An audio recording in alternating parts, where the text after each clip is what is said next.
नमस्कार दोस्तों, आपका स्वागत है आज की हमारी नई वीडियो में। आज हम इस वीडियो में बात करने वाले हैं जयशंकर प्रसाद जी के जीवन के बारे में, उनके जीवन से जुड़ी कुछ अहम घटनाओं के बारे में। सबसे पहले बताना चाहूंगा कि इन्हें आधुनिक हिंदी साहित्य जगत के बहुमुखी प्रतिभा के हिंदी साहित्यकारों और कवियों में से एक माना जाता है। हिंदी नाटक के क्षेत्र में भी इनका महान योगदान रहा है। तो चलिए जानते हैं इनके जीवन के बारे में पूरी विस्तार से। सबसे पहले बात करेंगे इनके जन्म और स्थान को लेकर। जयशंकर प्रसाद जी का जन्म 30 जनवरी 1889 को उत्तर प्रदेश वाराणसी के काशी में हुआ था। इनके दादाजी का नाम शिव रतन साहू तथा पिताजी का नाम देवी प्रसाद था और इनके बड़े भाई का नाम शंभू रतन था। इनके दादाजी तथा पिताजी काशी में तंबाकू का व्यापार करते थे, जिसके कारण इनका परिवार पूरे काशी में सुंगनी साहू के नाम से प्रसिद्ध था। जयशंकर प्रसाद जी के दादाजी भगवान शिव के बहुत बड़े भक्त और बहुत ही दयालु व्यक्ति थे, जो दान और धर्म में अधिक विश्वास रखते थे। इनके पिताजी भी बहुत ही उदार, दानी तथा साहित्य से प्रेम करने वाले व्यक्ति थे। जयशंकर प्रसाद जी का बचपन बहुत ही सुख और समृद्धि से व्यतीत हुआ था। इन्होंने अपने माता जी के साथ भारत के प्रमुख तीर्थ स्थलों का दर्शन भ्रमण किया था। एक बार वे अपनी माताजी के साथ अमरकंटक की पहाड़ियों के बीच नर्मदा नदी में नौका विहार का आनंद लेने के लिए भी गए थे और इसी यात्रा से वापस लौटने के उपरांत इनके पिता का देहांत हो गया। इसके पश्चात इनकी माताजी भी इस दर्द को सहन नहीं कर सकी और इनके पिता की मृत्यु के मात्र 4 वर्षों के पश्चात इनकी माताजी की भी मृत्यु हो गई। प्रसाद जी के सिर पर माता के प्रेम के आंचल की छांव भी नहीं बची। अब इनके जीवन में इनके बड़े भाई के अलावा और कोई नहीं था जो इनकी देखभाल कर सके। पिता की मृत्यु के बाद इनका तंबाकू के व्यापार को इनके बड़े भाई शंभू रतन जी देखने लगे थे, लेकिन वे सही से व्यापार को नहीं संभाल सके और इनका व्यापार धीरे धीरे घाटे में जाने लगा। अपने जीवन की इस कठिन और मुश्किल परिस्थितियों का सामना करते हुए भी जयशंकर प्रसाद के बड़े भाई शंभू रतन जी इनके पालन पोषण और शिक्षा दीक्षा का उचित प्रबंध किया।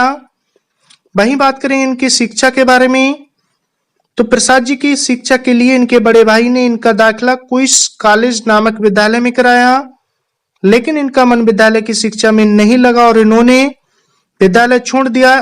तब इनके बड़े भाई ने इनकी शिक्षा का प्रबंध घर पर ही कर दिया। इस तरह इनकी प्रारंभिक शिक्षा घर पर ही हुई। घर पर ही इन्होंने दीनबंधु ब्रह्मचारी जैसे योग्य एवं अनुभवी शिक्षक के द्वारा संस्कृत का ज्ञान प्राप्त किया। संस्कृत के साथ साथ इन्होंने अंग्रेजी, हिंदी, उर्दू तथा फारसी का भी गहन अध्ययन किया। इन्होंने वेद, पुराण, इतिहास तथा साहित्य शास्त्र का भी गहन अध्ययन किया था।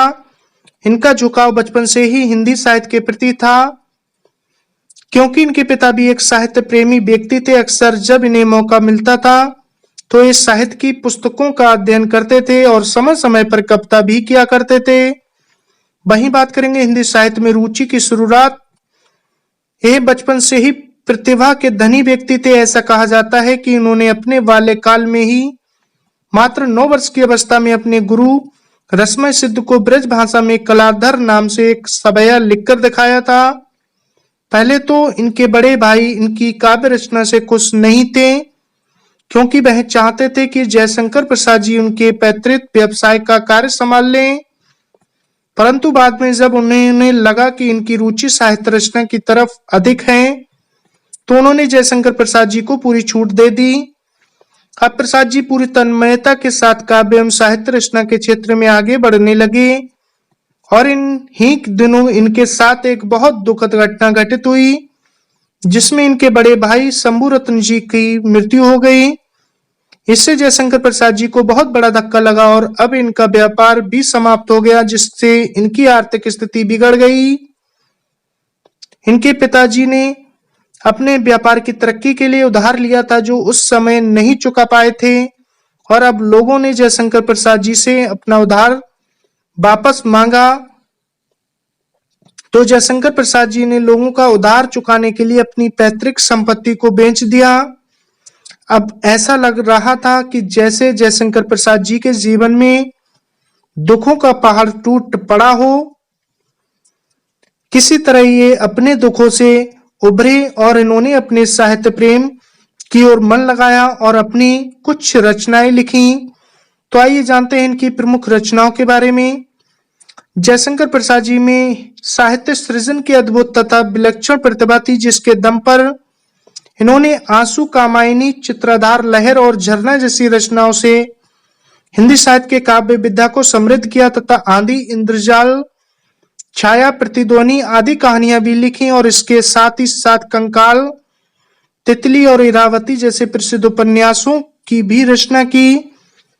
जयशंकर प्रसाद जी ने अपने लेखन प्रतिभा के दम पर सज्जन, जन्मेजय का नाग यज्ञ, चंद्रगुप्त, स्कंदगुप्त, अजातशत्रु, प्रायश्चित आदि जैसे नाटकों की रचना कर हिंदी साहित्य के नाटक विद्या को अलंकृत किया। नाटक के क्षेत्र में इन्होंने अनेक नए नए प्रयोग किए और इन्हीं नए प्रयोगों के परिणाम स्वरूप ही नाटक विद्या में एक नए युग का सूत्रपात हुआ, जिसे प्रसाद युग कहा जाता है। विषय वस्तु एवं शिल्प की दृष्टि से इन्होंने नाटक को एक नई दिशा प्रदान की। इनके नाटकों में भारतीय संस्कृति, राष्ट्रीय भावना तथा भारत के गौरवशाली इतिहास की झलक साफ साफ दिखाई देती है। जयशंकर प्रसाद जी ने कामायनी जैसे महाकाव्यों को सृजित करके हिंदी साहित्य को अमरत्व प्रदान कर दिया, जो इनकी कीर्ति का मूल आधार है। जयशंकर प्रसाद जी को उनकी रचना कामायनी के लिए हिंदी साहित्य के पुरस्कार मंगला प्रसाद पारितोषिक सम्मान से विभूषित किया गया। वहीं बात करेंगे इनकी भाषा शैली के बारे में। जयशंकर प्रसाद जी ने अपने काव्य रचना का प्रारंभ ब्रज भाषा से किया, परंतु धीरे धीरे खड़ी बोली को अपनाते हुए इससे ही अपनी काव्य रचनाओं का अलंकरण किया। जयशंकर प्रसाद जी की रचनाओं में श्रृंगार संस्कृत के तत्सम शब्दों के साथ ही साथ संस्कृत निष्ठ भाषा का प्रयोग अधिक मिलता है, जबकि देसी शब्दों, मुहावरों और लोकोक्तियों का प्रयोग उनकी रचनाओं में नग्न है।